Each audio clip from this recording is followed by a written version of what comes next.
മുള്ളൻ പന്നി ചേർത്തല തണ്ണീർമുക്കത്തും.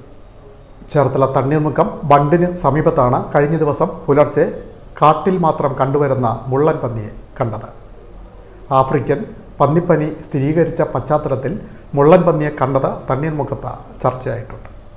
തണ്ണീർമുക്കം ബണ്ടിന് സമീപത്ത് കഴിഞ്ഞ ദിവസം പുലർച്ചെ 4 മണിയോടെയാണ് മുള്ളൻ പന്നിയെ കണ്ടത്. ഈ സമയം ഇതുവഴി ബൈക്കിൽ മൂന്നാറിലേക്ക് പോവുകയായിരുന്ന ചേർത്തല സ്വദേശികളായ വിഷ്ണു, സ്പിനോസ് എന്നിവരാണ് ദൃശ്യങ്ങൾ പകർത്തിയത്. റോഡിന് കുറുകെ ചാടിയ മുള്ളൻ പന്നി ഏറെ നേരത്തിന് ശേഷമാണ് ഓടി മറഞ്ഞതെന്ന് സ്പിനോസും വിഷ്ണുവും പറഞ്ഞു. തണ്ണീർമുക്കം KCBയുടെ തൊട്ട് മുമ്പ് ഈ സാധനം ഞങ്ങൾ കണ്ടിൽപ്പെട്ടത്. അപ്പം തന്നെ ഞാൻ ആ മൊബൈലെടുത്ത് അത് റെക്കോർഡ് ചെയ്യുകയും ചെയ്തു. ഏകദേശം ഒരു 4 വെളുപ്പിന് 4 ആയിട്ടുണ്ടാവും. ഇത് ഒരു 5 മിനിറ്റോളം ഈ സാധനം റോഡിൽ കിടന്ന് അങ്ങോട്ടും ഇങ്ങോട്ടും കിടന്നുണ്ട്. നമ്മൾ ബൈക്കിന് വിടാതെ ഇങ്ങനെ കളിച്ചിട്ടിരിക്കുകയായിരുന്നു.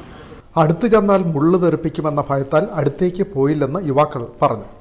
തണ്ണീർമുക്കത്ത് പന്നിപ്പനി സ്ഥിരീകരിച്ച പശ്ചാത്തലത്തിൽ മുള്ളൻ പന്നിയുടെ സാന്നിധ്യം ചർച്ചയായിട്ടുണ്ട്. വിൻമീഡിയ, ചേർത്തല.